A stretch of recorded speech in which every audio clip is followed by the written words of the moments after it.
البيكاتا او البيف ستراجانوف. هاخد لحمة اللي هي القطعة اللي بتتعمل الستيك، وهبتدي اقطعها قطع رفيعة خالص، سلايسز زي سلايسز الكبدة قد كده اهو. شوفوا ده الرفع اللي انا عايزاه. تمام، هقطع اللحمة، هقطع كل الكمية اللي عندي.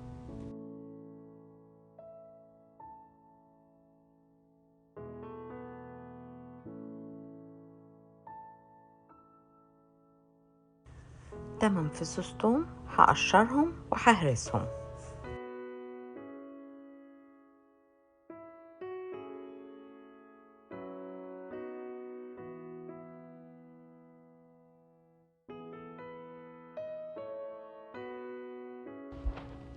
بصلاية متوسطة قشرتها وقطعتها وهفرمها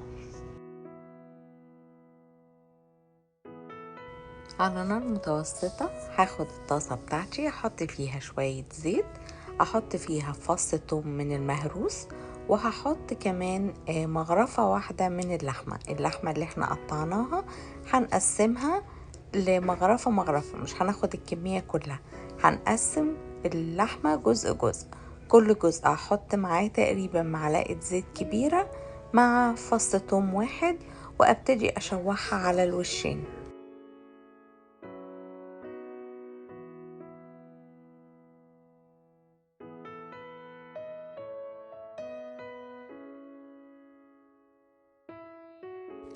لما بتخلص اول مجموعة اتشوحت على الوشين، ابتدي اضيف ملح وفلفل اسود، وابتدي احطها في حلة الضغط بتاعتي اللي انا حطها جنبي على البوتاجاز. هحط الملح وفلفل اسود واحط الكمية اللي انا خلصتها في حلة الضغط، وابتدي اكمل بقية الكمية لغاية ما اخلص كل اللحمة اللي عندي.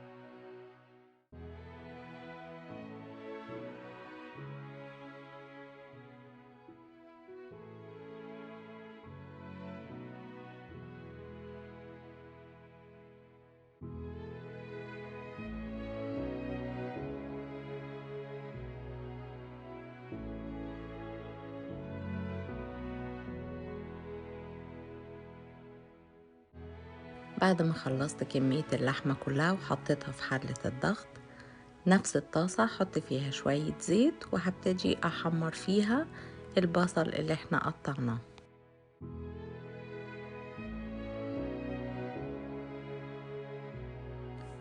بعد ما حمرت البصل وخلصته هضيفه في حلة الضغط. طبعا الحلة لسه مش متولع عليها. هحط البصل في حلة الضغط، وفي نفس الطاسة تاني هرجعها على النار، وهزود شوية زيت، وهدي تحميرة للمشروم.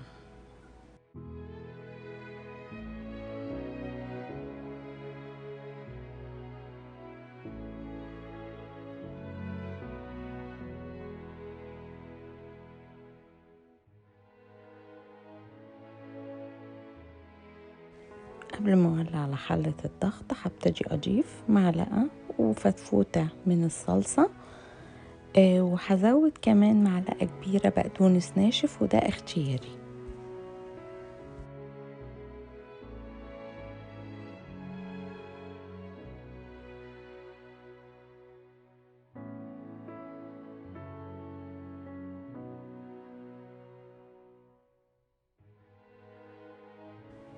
هقفل حلة الضغط وهبتدي اظبطها على 15 دقيقة.